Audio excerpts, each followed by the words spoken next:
We're reviewing relationships. That is your brain's favorite. Here, brain, this is its favorite thing to do. It looks at this and it's like, hell yeah.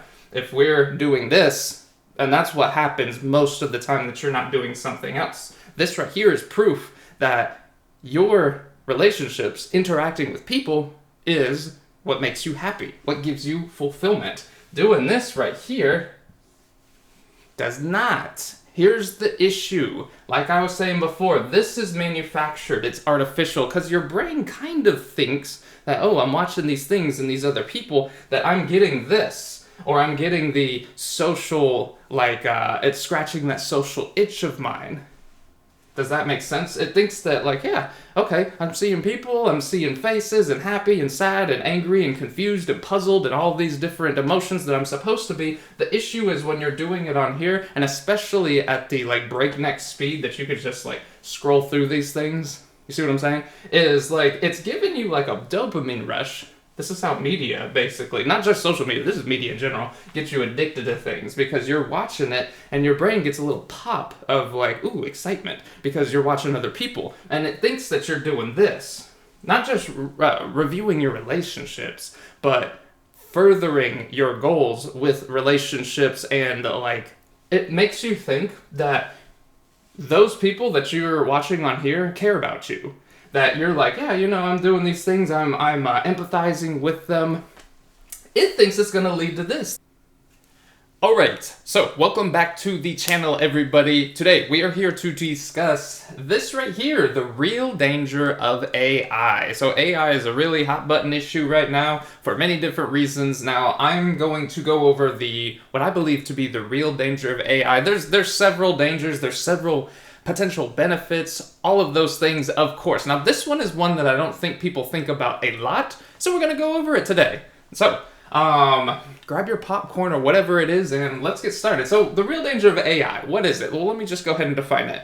Right here, I'm going to say it would be sadness. Sadness is the real danger of AI. Now, what do I mean by that? Well, here's the deal. So if anybody were to, turn on the news, there's even statistics on social media, you can see it in a lot of books on psychology and human happiness and fulfillment and all of those things. They will say something, you'll probably hear something along the lines of, in the past 20, 30, 40, 50 years or something like that, human happiness has done this right here. If it was a graph, this is happiness right here. Human happiness has gone like that down. Over the past, like I said, 20, 30, 40, 50 years, or whatever the case is. Now, why is that? So, what other thing can you think of that has gone up in use, in prevalence, in availability over that same amount of time? Technology. All right, now technology is a beautiful thing. We are using it right now so that I may speak to you. We can discuss this topic and whatever. We can use it for great things and we can use it for terrible things. Like so many things that we do discuss on this channel, technology, just like AI, is just a tool. All right, so it's neither good nor bad, just like a hammer or something. You can take a hammer, right? And you can build a house with it. Or you can take it and go into a fancy museum and start just breaking stuff and ruining everything that you see. It depends on how it's used. Now, we all understand that part. You understand that part. We're here to talk about, sadness. Now, you can also throw in other terms here. Unfulfillment, anxiety, just whatever it is that technology may or may not be doing to you. Here's the deal, though. Now, we're saying this is the real danger of AI, right here, AI. But here's the issue. It's also what you do to yourself, because AI, as I said, is just a tool. It doesn't even have now, out of every tool, it may have a little bit more of the intelligence, so to speak, to allow it to find things to either distract you with or to lead you along to believe or whatever it is, right? AI is, we get it, that it's smarter than other technologies. AI is not a hammer in the traditional sense, in that it is developed to do this and it can't think or learn, right? AI and machine learning and all that stuff, that's what's so great about it. Now, in and of itself, this is what the issue is. I say that you do this to yourself. The AI isn't doing it to you. Okay, so just bear with me with that, because we're going to look at all the other technologies really quickly here. Think about television. Think about, before that, radio. Think about cell phones, obviously. Think about the internet. Think about podcasts and video casts and streaming and just all of that stuff, right? Social media. All of these things, if it used improperly, and for a lot of people they have been being used improperly, will make you sadder. Here's why. Because, what do? Here's you. This is you right here. You. What do you do? Let's use a different color, actually. So, and like I said, bear with me, this might not just be you. Maybe you're having a fantastic life or something, but you know somebody who is a victim of technology and convenience. That's another thing. Convenience, with AI, with Google, was a kind of a precursor to that. We say, like, AI is just really now catching on. That is true. But if you kind of think about it, it's been being brought up for the past 10, 20 years. There are ways that machines, they learn and that they run algorithms and they kind of get comfortable and accustomed to the way that you operate them. Do you see what I mean? They understand your patterns. It's like, oh, if you like this stuff, you'll probably like this stuff, that sort of thing. So AI has been coming along in its infancy, taking its first clumsy steps and stuff like that. And now now we're getting to the point to where it can actually walk and stuff on its own, which is really cool. It's fascinating. Here's the issue. Here's you, right? You're on your cell phone all day, okay? And let's say there's different like videos. Let's say you're on TikTok or something. You could be on YouTube. You could be on whatever, and there's different videos, and what are you doing? You're doing this. Scrolling through that thing all day long. Okay, so why does this make you unfulfilled? Why does this right here lead to sadness?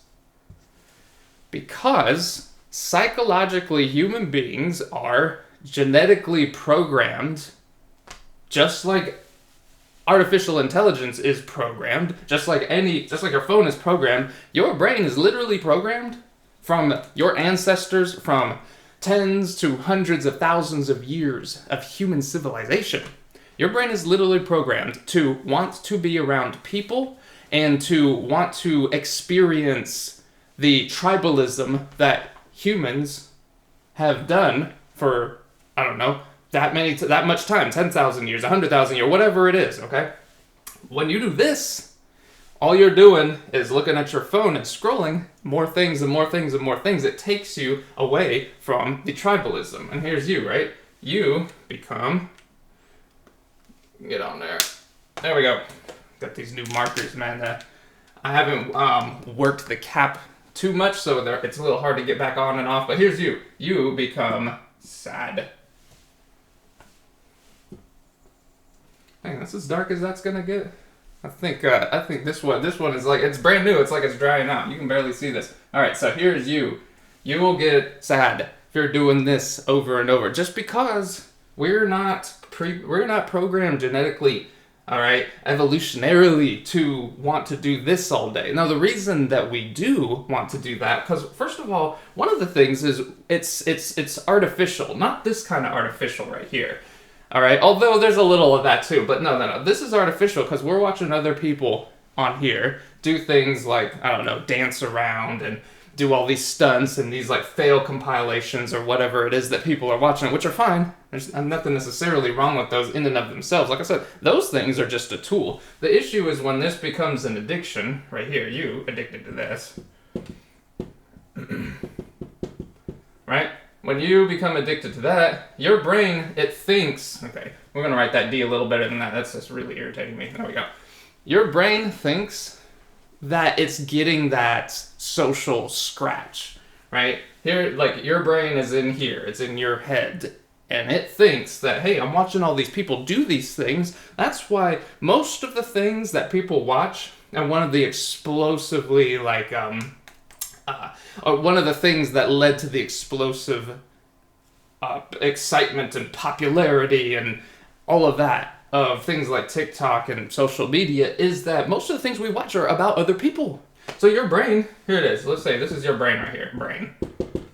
This is your brain, and it thinks social media And I'm not picking on social media here. Obviously, it's great for some things, sucks for other things. This is technology in general. I think social media, it's like hell yeah, that's good because we're seeing what people in it jumping around and doing things, and sometimes they're doing fabulous things that are really helping.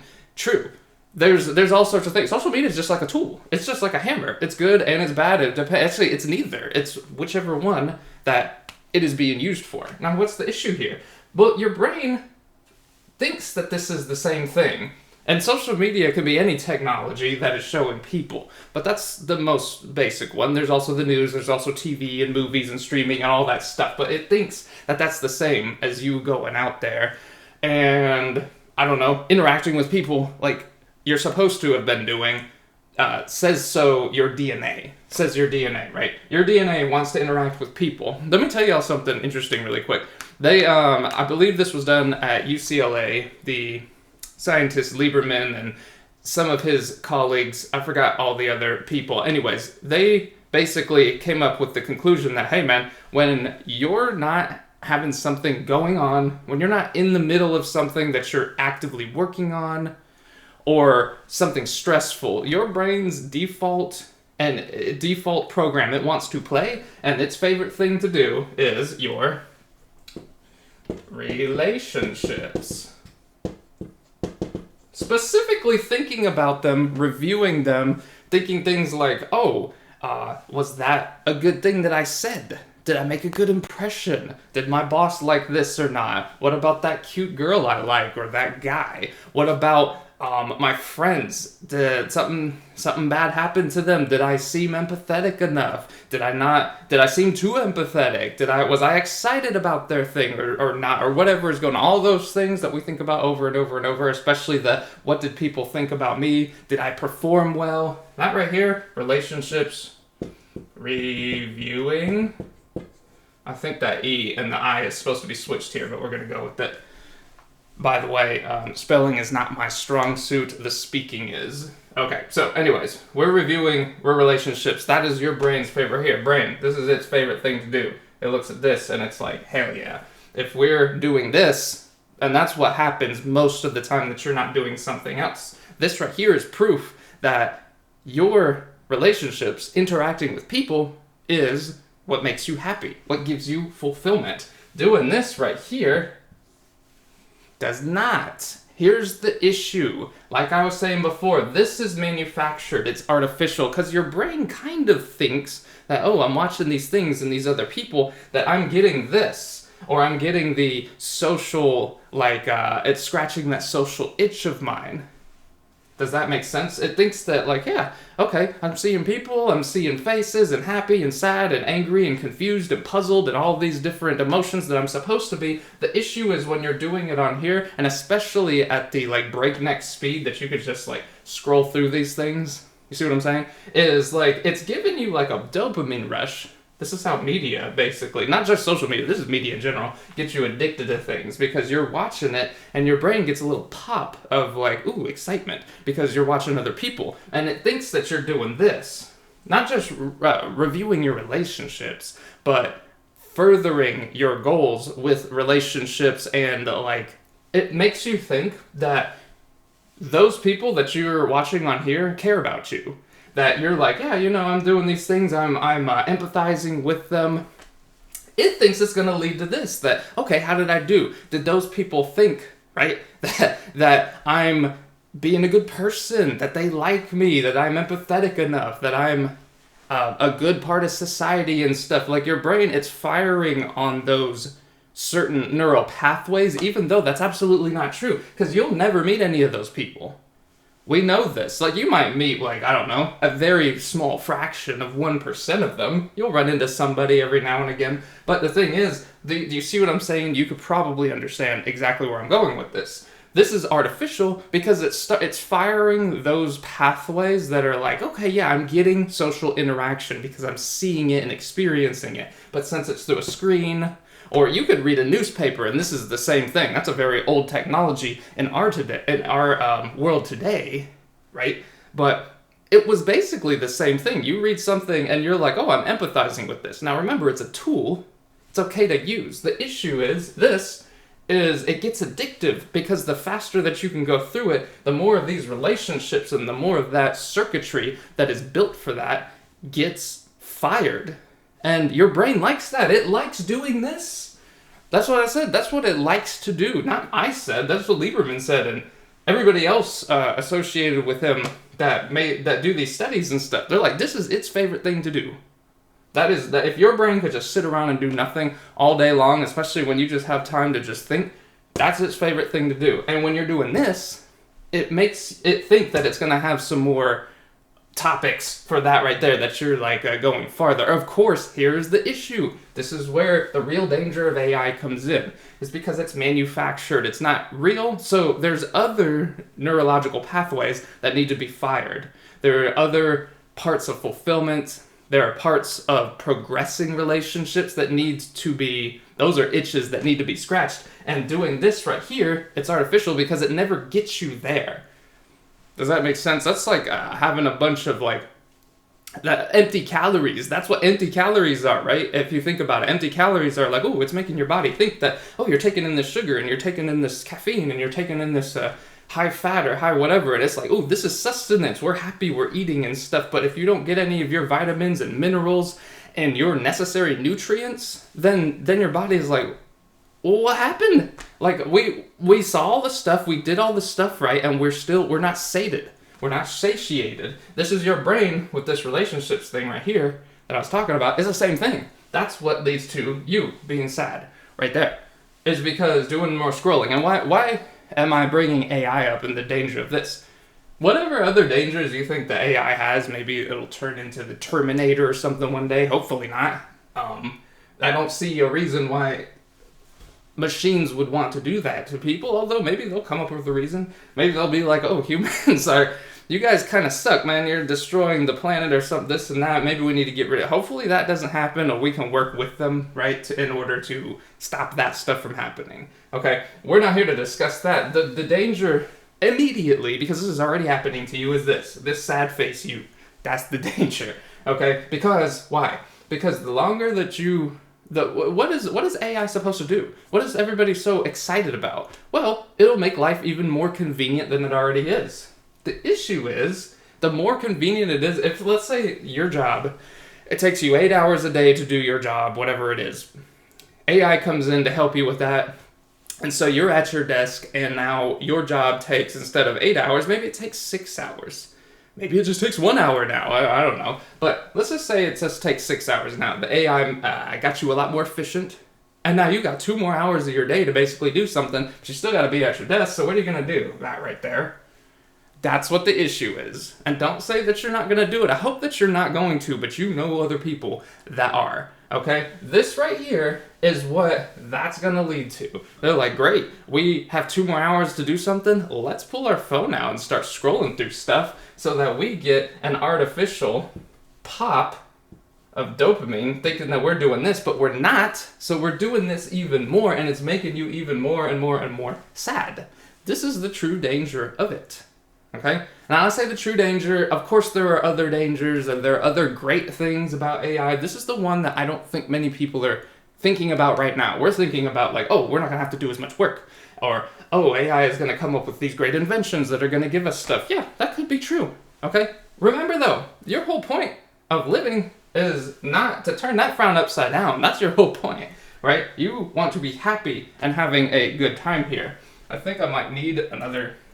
Here, I'm going to move one of my other boards right here, because I'm probably going to take this one down, run out of space on here. But does this make sense to everybody? That... this is what we are trying right now to... Not right now. I mean, we've always been trying it. We're kind of looking in the wrong places. Okay, yeah. Let me take this down. Let me, here. Let me write another example up here, because I actually need this space here. Put this board up. I need the space to show everybody the rest of it. Okay, here's you. We're going to draw you back up here. Let's draw you in... this color's fine. Okay, so here's you. Here. Let's put AI up here, because that's what we're discussing. Here's you.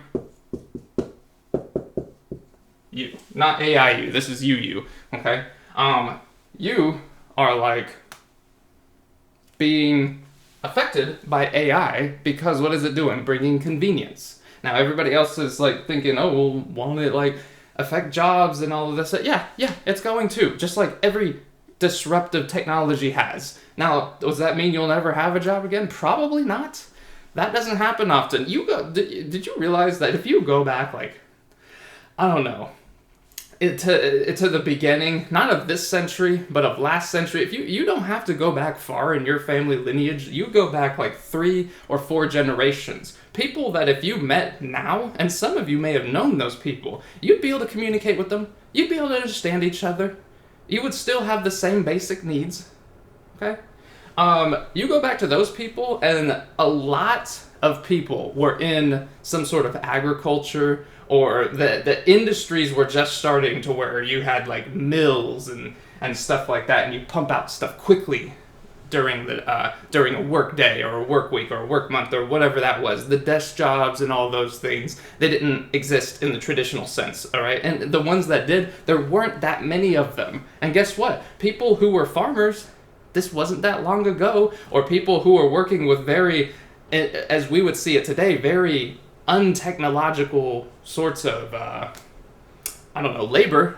Okay, now remember, technology, a hammer is technology. If it didn't exist before humans came around, then it's something we invented, and it's technology to get something done. So people were using hammers for a long ass time. But right now we're talking about just maybe 100 years ago, most of the people in your family were not working at desk jobs. They weren't doing whatever it is you're doing, they probably weren't doing it. So people are thinking the danger of AI, my jobs are going to go away. Sure they might, but something else will probably come along. All right, we'll see. But when they were there, and every single new thing that came along was just as scary or just as disruptive as AI is. Think about it: radio, television. Okay, cities were getting built up. Like now we have cities of modern convenience to where we have jobs like that. At least if you live in the United States. Like, just anywhere. You can just basically look anywhere. It wasn't like that not that long ago. You didn't have all of these huge buildings and everything that we think of, that's what a city is. And all these, grand neighborhoods and stuff like that. There were some of those things. It wasn't the same as it is now, is what I'm saying. So here's you. Let's talk about why, let's get back into just a little bit why this will make you unhappy. So you need also another thing that, let me use a different color, that they call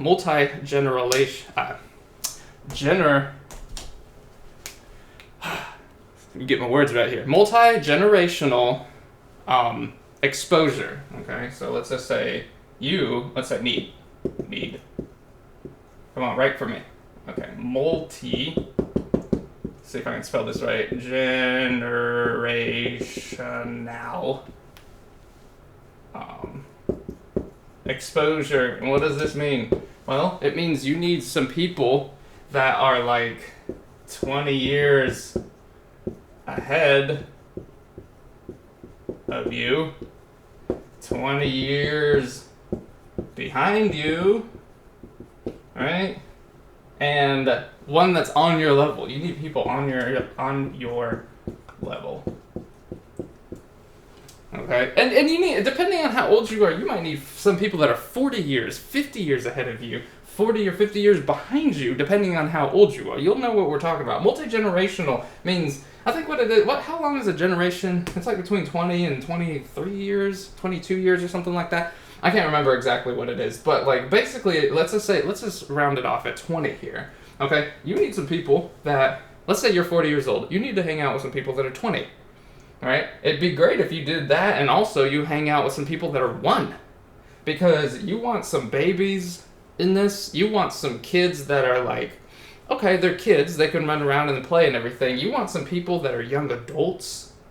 You want some people that are on your level, whatever level it is you're on. You need some people on your level. You need some people that are 10, 20 years ahead of you, and then you need some people that are quite a bit ahead of you or ahead of that. And the reason why is because back when we used to live in tribes, which was most of the time that human beings have been in existence, that is what you were getting on a day-to-day basis, right? Here you go. So you have your tribe. Okay, here's you. And then here's maybe your brother or sister, right? And then here's mommy and daddy, okay? That's them up there. And then here's, behind them would be grandma and granddaddy, yeah, man. And then behind you, let's go down this way. There'd be children. Okay, here's a couple children. And then really small here, we'll put a couple of babies. Okay, you needed all of this because why? So we'll put GP, grandparents, and here's more U's. We'll just put U's. These are brothers and sisters, okay? And so all this is U's, these are kids, and then babies. If you can even see all of that, I'm writing a little bit small and smashed together a little. So, this is what you're getting on a day-to-day basis. You had all of that coming at you, and this is what fulfilled a human being, fulfilled your brain. And if you read any books on psychology and also the kind of the story of how humans came along and stuff, and the sorts of tribes that we lived in, and the kinds of people we were around, and the numbers of the people we were around. In fact, Robin Dunbar came up with Dunbar's number. You probably heard of this. This is 150 people. About 150 people is what your brain has been evolved to keep track of and want to be around in a pretty much kind of a daily basis, at least a pretty regular basis, okay? It wasn't 1,500, and it wasn't just 15 or 5 people or something like that. It was about 150 people, and and you didn't necessarily know each one of them perfectly personally, like you hung out with them 8 hours a day, although in some situations you would have. That's lots of people like this, and this is just your own family. Plus you had other families with all the different people in them. And it came out to about 150 people is what the normal range was for tens of thousands of years. Okay? The issue is AI, what I was saying before, is if you allow that to bring you more convenience and take away this has already been taken away quite a bit, but think about how more so it will be. Do you see what I'm saying? Because you'll have more time to scroll through things. It's not just that. If you're just playing video games all day, that's that. If you're watching Netflix all day, it's that. But most people will, especially if they're at work, and their work is much less strenuous now, instead of interacting with 150 people, they're on their phones. Just watch. Just go wherever you work, or just go into like a grocery store, maybe some place, retail or restaurant or whatever, and when people aren't actively engaged something, they're on their phone. Almost everybody, it's crazy, is on their phone. Okay? Now, a phone is just a tool. That's okay. And some people might be talking to other people. Most people are just playing around and just, like, letting time pass them by. They're like, we need to pass the time somehow. Let me look up what the newest thing is, or what other people are doing, like I was saying, on that phone, because it gives you those pops of, like, oh, I'm seeing other people. Now, what is that making me do? That's making me feel like I'm doing this. Your brain is thinking you're doing this, and also it has the scarcity biases that, we don't always have time to be around a bunch of people. And how are we going to get to our 150? Oh, there's like 150 million people on my phone I can be just looking at every now and again. We need to look at that quickly, because we don't know how much longer we're going to be around here. And it kind of just cycles and cycles and feeds on itself. You see what I'm saying? That's the true danger of AI, in my opinion, is that it'll make you even sadder. Because, remember, as we established, and as most people would attest to, in the past 10, 20, 30, 40, 50 years, like, depression has gone way up, anxieties, and the amount of people who are unfulfilled and unable to interact with other people and understand social norms, okay? Yeah, the species evolves, and we have different colloquialisms or customs and stuff that come along, but generally speaking, though, a lot of us, if you think about it, don't do this anymore. Not in the traditional sense. And this will happen even less the more things that are becoming more convenient because of AI, right? And then people will, okay, let's use that time to hang out on our phone some more, or our tablet, or whatever the case is, okay? This is what the issue is. Now, I hope that this has all made sense here, because here's the deal. Like I said, AI is just a tool, right? When cavemen were cavemen and savannah people and tribes and stuff, when they were coming along and the first bits of technology started coming out, well, what were they? Maybe books or something like that. And that was your first media that wasn't just people talking. And like I said, that's the same thing.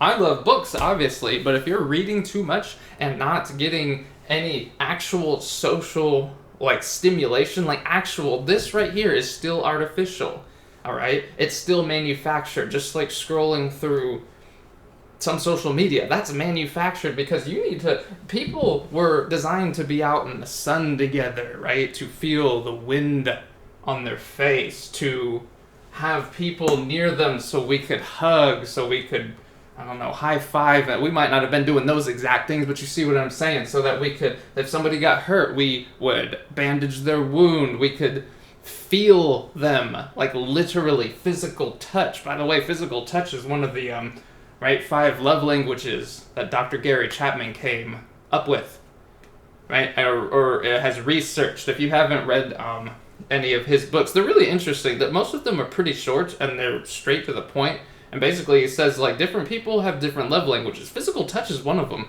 And also your combination of them. Just because you don't like necessarily, you might be like, I don't want people touching me or something. I would call baloney on that. Here's the deal. Your brain doesn't care what it is that you think you want. Maybe somebody, like, I don't know. People, you might be a person that doesn't like being touched that much. That's okay. Okay? Your brain is not going to care about that, though. There are some people in the world, unless you just have a huge, like, I don't know, like an adaptation, so to speak, or a mutation in your genes, there is such a thing that people need to be touched a little bit. They need to shake hands. That doesn't mean everybody needs to be going up to you like, you look fine, or something like that, and being weird. No, that's not what I'm saying. I mean, like, handshakes, fist bumps, patting each other on the back, giving each other hugs, or something like that. All right, like I said, you got hurt on your hunting party, or when you were scouting or something, bandaging a wound. Stuff like that. You need to be able to smell other people too. Not just things you can smell. There are smells that you can smell that you can't smell. That sounds stupid. What do you mean by that? Oh, well, what do I mean by that? Well, there are scents that you pick up off of other people that you can't actively smell, though. That your body has acclimated to, or that it's not meant for you to actively smell it. It's to know that there are other humans there. There are certain, like, you gotta be able to do that too. You cannot do that. You can't touch people. You can't do any of those things if you're on a phone. That's why I call it manufactured. Okay? You got to be able to be around people and them walk by you and their aroma kind of brush your face and stuff like that. You might not even be able to smell them specifically. Not like somebody is like smelling bad or something. That's a separate issue. I meant having the aroma of another human around you. That is what is natural. It is unnatural to be looking at TikToks all day and being like, your brain is like, oh yeah, this is awesome. I'm hanging out with all these people. Okay? If you are not in person with some people, it is not natural. Like I said, physical touch. Let me give you an example. For those of y'all that think you don't like to be touched, look, whatever, okay? That's fine. Then don't touch people. Okay? I don't know what to tell you. All right? Or don't let people touch you. That's fine. Here's the deal. Your brain, I guarantee you, likes it. At least in some way. Okay? Now, you might not like the idea of someone touching you inappropriately, and maybe you have some sort of history of that having happened to you.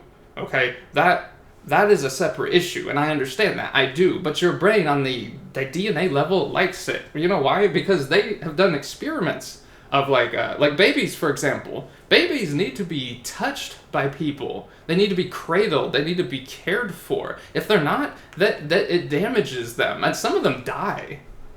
It's crazy. I've read some of these experiments to where they had babies that had no human contact, basically. Like, humans didn't touch them, they didn't soothe them, they didn't go over them, they weren't near enough for people for them to smell that there's another human around me. Remember, these are like primal instincts. This isn't you being like, ooh, you smell good, or ooh, you stank. That's not what we're talking about. We're talking about aromas that naturally tell your brain that, hey, we're doing good, man. We're 150 people. We're around other people. Humans are a tribal and a herd species, period. And those babies that didn't get it, a lot of them got really messed up. A lot of them died. Okay, look it up. This is a real thing. So there you go. There's your proof. If you're one of the people that are like, hey, I don't like being touched, great. Sorry, your brain does. Your brain doesn't care whether you want to say to people, I don't want to be touched or not. You need to be in person so that you can. Okay, so that at least the possibility is there. All right, this is another problem with AI. The more you're on that phone and that's all you're doing, you're not doing any touch. You're also not able to observe people as well. Learning is another thing that I would say has taken a toll in many ways because, yes, we have all this technology. You would think that that would make people smarter. In a manner of speaking, it does. In some ways, okay? There is some intelligence for sure that technology gives you. But being in person, it solidifies it much more. You know why? Well, because back before there was language, back before there were phones and stuff like that and cameras, we had to walk around with people. We had to be with them physically for hundreds of thousands of years before humans, even before humans were even humans. Because you see this in the animal kingdom. They, in the traditional sense, don't necessarily talk to each other. Sure, they might make sounds to communicate, but most of the learning that is done is you watching. Even if you're blind, though, this works because it's just being around other people. By you watching with them, you being immersed in what's happening. And a lot of the times it's not the talking, it's the, okay, what is it that they're doing? What is their body language? What is their attitude? Okay, if they are talking, what is their tone? What is the cadence of their speech? What is the, what do you call it? How important does it sound like? The urgency in their voice and stuff like that. Right? Those things you don't get through video alone. You just can't. Video can only be shot from one angle. Even if you get a bunch of angles on somebody, dude, it's nothing like being in person with people. Right? With these 150 people. And a lot of times they were together too. There were times to where they were apart, but a lot of times you'll just be like, okay, yeah, I need somebody who's old and experienced, just right over there. All right, just right over there. There's my grandpa, or my grandma, or something. And then it's like, okay, you know, I've been getting my butt kicked all day. I need some people, some more yous, right? I need some of them. Some people on your level who understand what you're going through at this time, so it builds that camaraderie. All right, and you need some of those people below you, kids and babies, because they have that they're elated about life. They're curious. It brings back that child in you, and it inspires you. All right, it also builds your courage because you can see how far you've come when you look at people younger than you, and you be like, you know something, that used to be me. Look how far I've come and look how far I've learned. That stuff does not happen to the same degree when you're consuming media all the time. And like I said, this sounds like I'm just talking about YouTube and TikTok and Instagram and stuff. I'm not. This is also movies. This is also books. As much as I like books, you gotta have some of that in-person stuff. And what I'm saying here is AI. The real danger of it might take more of that away from you. Okay, or it'll give you time to get the, what is it called? What was I calling it? The manufactured version of your brain thinking. I have it on the board down there, that it's getting, this is what I'm saying, because it thinks it is. Because it sees the precursors of, okay, those are people, yeah. I can see if they're happy or not, yeah. I can kind of read their body language, yeah. It's sort of working, kind of like empty calories, though. Because later, though, you're going to be like, well, I don't have any fulfillment, though. I didn't really learn in the traditional sense. You can still learn, but it takes so much more energy. Think about, a picture is worth 1,000 words, right? Therefore, a video, which is like what? If you're watching a video, they're between like 30 and 60 frames per second, so 30 and 60 pictures a second. Heck, video is much better than a picture. It's better than that in person. In person would be multiplying that times like 100, though. Okay? It's Anyways, I'm beating a dead horse here. Anyway, this right here is the danger of AI. In my opinion, the one that's probably not being talked about that much. You probably weren't expecting this when you clicked on this video. So, I want to thank everyone for being here for this one. Remember, be careful about using the convenience brought on by AI or any other technology and using it to do more artificial and manufactured things. It will make you less happy. Okay, so please do like and subscribe. Those do help me out here a lot. And thank you so much for being here. We'll see you on the next one.